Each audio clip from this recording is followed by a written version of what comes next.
¿qué tal? Hoy hablaremos sobre los elementos del Estado. Soy Jesús Aarón Aguilar Pérez. Comenzamos con el territorio.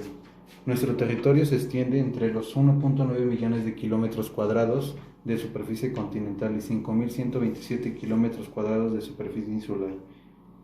Nuestra división política es nuestra división por estados, que se divide por los estados de Aguascalientes, Baja California Sur, Campeche, Coahuila de Zaragoza, Colima, Chiapas, Chihuahua y Durango. Estado de México, Michoacán, Morelos, Nayarit, Nuevo León, Oaxaca, Puebla, Querétaro, Quintana Roo, San Luis Potosí, Sinaloa, Sonora, Tabasco, Tamaulipas, Tlaxcala, Veracruz, Yucatán y Zacatecas, así como la Ciudad de México. También estamos integrados por entidades federativas, islas, arrecifes, cayos de los mares adyacentes. Y nuestro territorio está dividido por 4 fronteras. Comenzaré explicándolas. La primera frontera es la frontera norte, que esta se divide especialmente en 1814, cuando quedó delimitado. Fue por un tratado de España y Estados Unidos de América. La posterior es la frontera sur, y México se limita con las repúblicas de Guatemala y Belice durante una línea fronteriza.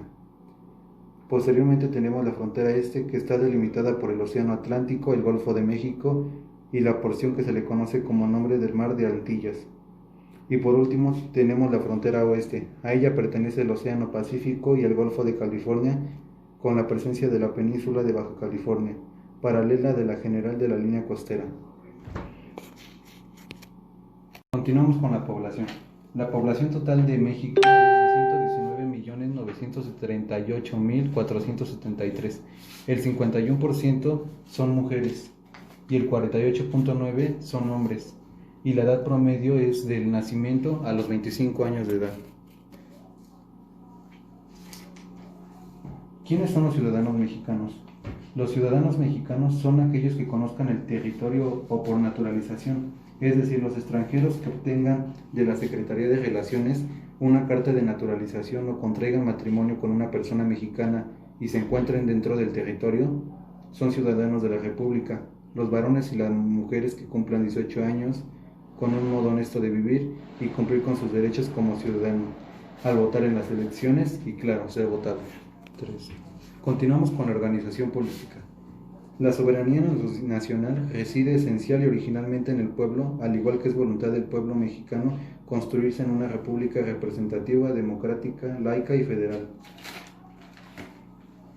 Esto se divide por el supremo poder de la federación y se divide por legislativo, ejecutivo y judicial. ¿Qué es el Congreso de la Unión?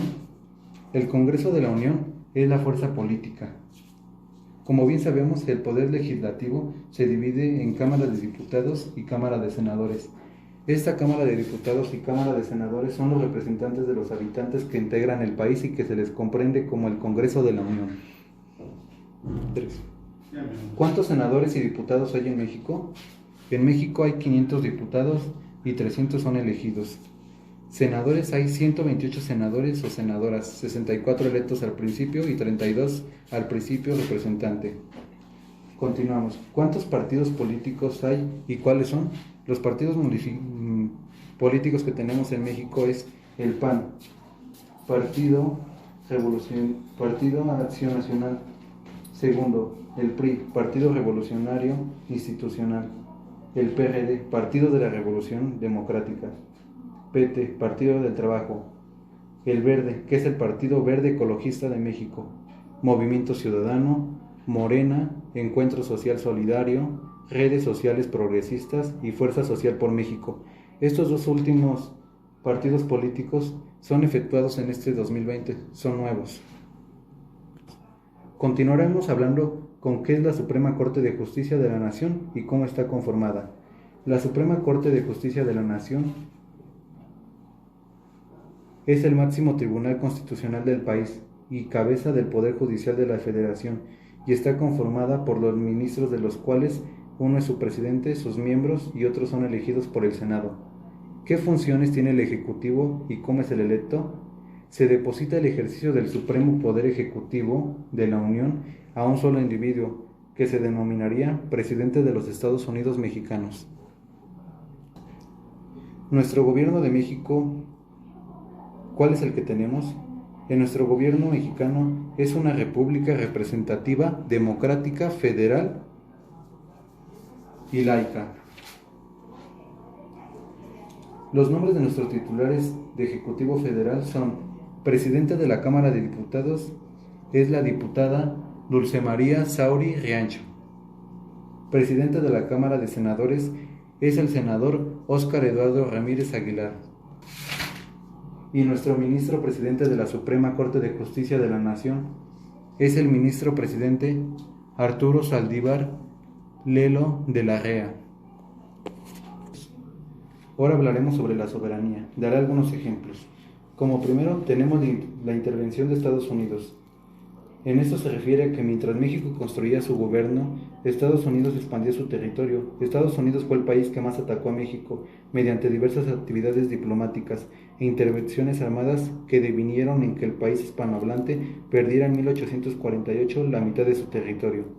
Esta situación dio como resultado la separación de Texas en los Estados Unidos mexicanos en 1836, para después de 10 años se anexionara a los Estados Unidos de América. Como segundo ejemplo, tenemos la segunda intervención francesa. Tras la Guerra de Reforma, se encontraba en una situación económica límite. Por ello, en 1861, el presidente Benito Juárez anunció la suspensión de los pagos de la deuda extranjera.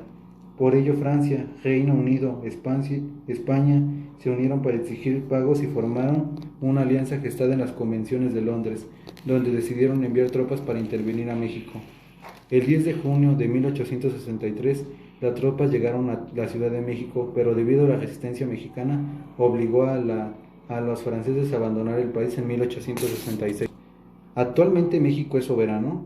La soberanía nacional reside esencial y originariamente en el pueblo. Todo poder público domina del pueblo y se instituye para beneficiar el pueblo. Ejerce su soberanía por medio de los poderes de la Unión en los casos de la competencia de estos, y por lo de los estados de la Ciudad de México en los que toca sus regímenes. Continuamos con el monopolio de fuerza. A eso se refiere a cómo están regulados el Ejército, Marina, Fuerza Aérea, Policía y Guardia Nacional. El presidente regula al nombrar con aprobación del Senado los coroneles y demás oficiales superiores del Ejército, Armados, Fuerza Aérea Nacional. Nombra a los demás oficiales del Ejército, Armada y Fuerza Aérea Nacional con arreglo a las leyes. Preservar la seguridad nacional en los términos de la ley respectiva y disponer de la totalidad de la Fuerza Armada y permanente, o sea, el Ejército. Disponer de la Guardia Nacional para los mismos objetos en los términos que proviene la tracción 6 del artículo 76. Habilitar toda clase de puertos, establecer aduanas marítimas, fronterizas y ubicación. Continuamos con nuestras instituciones burocráticas.